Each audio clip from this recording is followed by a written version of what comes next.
Hola! I'm going to share my CBLE experience last year. Ito nga, nag-fill up na nga ako ng form para graduate ng BSCA or BS Customs Administration. Habang waiting for graduation, nag-prepare na rin ako ng mga gamit ko sa may review center. Inort ko sila at nilabel ko yung mga clear folders na gagamitin ko. Bukod pa ron, bumili rin ako ng mga notebooks, at least 4 pieces na notebooks kasi 4 lang na subject namin. Then, kasi nga, yung mga nandito sa may review materials ko, hindi ito enough kasi kailangan ko pa rin mag-jot down ng mga notes. Kasi nga, hindi naman lahat kasi ng mga tinuturo nandito sa may review materials.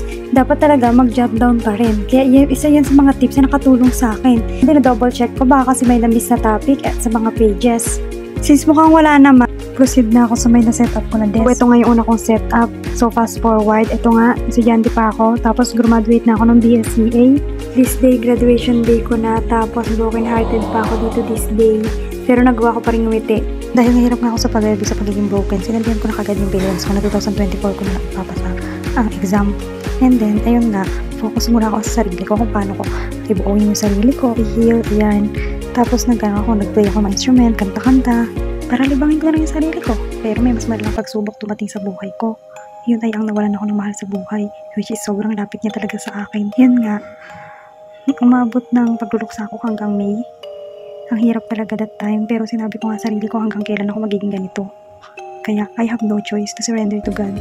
And dahil ngayong malapit na rin ulit yung review noong 2024, nag-decide na ako na i-let go lahat, i-surrender lahat kay Lord, mag-praise and worship, iiyak lahat sa Kanya, lahat ng burden ko.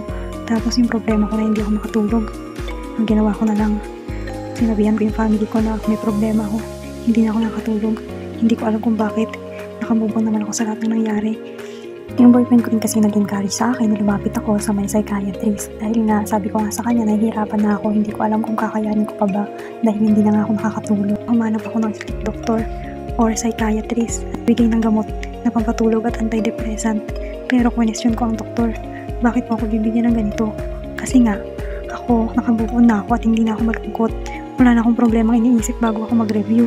Sabi ko sa kanya, ang sabi naman sa akin ng doktor, kasi daw noon daw, marami daw akong problema pinagdaanan. Bukod sa broken hearted, namatayan pa ako ng mahal sa buhay. Ngayon, sabi niya, yung isip mo kasi laging nag-iisip kahit ganyang oras that time. Kaya nasanay na yung utak mo nagising sa ganyang oras. Kaya after nun, tuloy-tuloy ang aking pagre-review. Nakakatulog na ako. Ang pinaka-armor ko na lang talaga yung faith ko kay Lord. Sinuko ko na sa kanya lahat dahil gusto ko naman talaga ma-heal. Ang hirap kasi mag-focus pag meron kang emotional baggage. Malaking tulong sa akin ng praise and worship. Pinaka-focus ko para maayos ko yung sarili ko is yung mind setting. Then, bukod sa may mind setting, nag-meditate din ako with praise and worship songs every morning. And pag wala akong ginagawa, praise and worship lang, focus. Pagkatapos nun, clear mind and think about God. Ganun lang. Tapos nakaka-relax yung tapos ang gaan-gaan sa loob. Ito nga, nagre-review na ako. Tanging libangan ko na lang tuwing nagre-review ay ang pag-set up ng mga desk.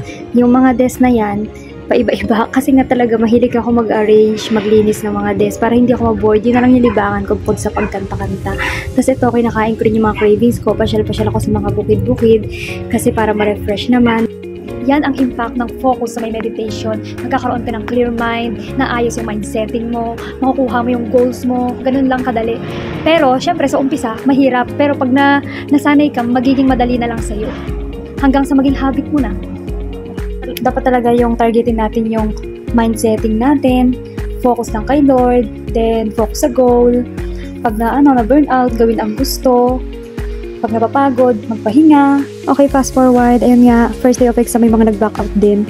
Tapos yun, ito, dahil nga ang hirap, napayak ako kasi hindi lahat ng review ko lumabas. Pero andyan siya, si superhero, nag-pray over sa akin kinabukasan bago ako mag-start ng second day. Ayan na nga, nag-second day na ako ng exam. Pumila na ako yung pinakauna sa pila. Pagkatapos ko mag-exam, umuwi na kaagad ako. Tapos, pinasuggest ko na lang yung magiging resulta. So, fast forward ulit, bago lumabas yung resulta, minute ko muna yung aking ka-LDR with his mom. Kasama ko rin yung family ko. Ayan, pinakilala ko na siya kaagad kay mama at sa mga kapatid ko. Inimbitahan ko siya para umattend din siya sa graduation ko sa Masteral. Ayan. Sabay nag-propose din siya ng graduation. After ng graduation, naghintay kami ng resulta at ayun nga, kasama nga ako sa lista ng mga nakapasa. Hindi ako makapaniwala kasi congratulate agad ako ng aking fiancé. Binati rin ako ng friends and family ko. Ayan na nga, umattend kami ng oath-taking. Kasama ko ang aking partner and my mom and his mom. Ayan, dito kami sa may PICC. Ito, finally, tapos ang aming oath taking. I thank my family and partner na silang sumuporta sa akin. Thank you so much! So yun nga, Sunday kinabukasan, pumunta kami ng church. Kasama ko ulit yung aking partner. Then, after no, nag-thank you kami kay Lord. Siyempre, unang-una dahil nagkita kami. Tapos, naka-attend pa siya ng graduation ko.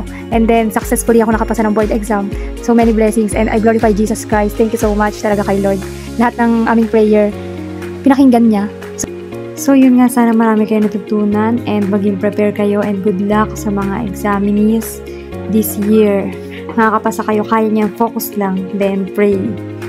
Bye! Thanks for watching!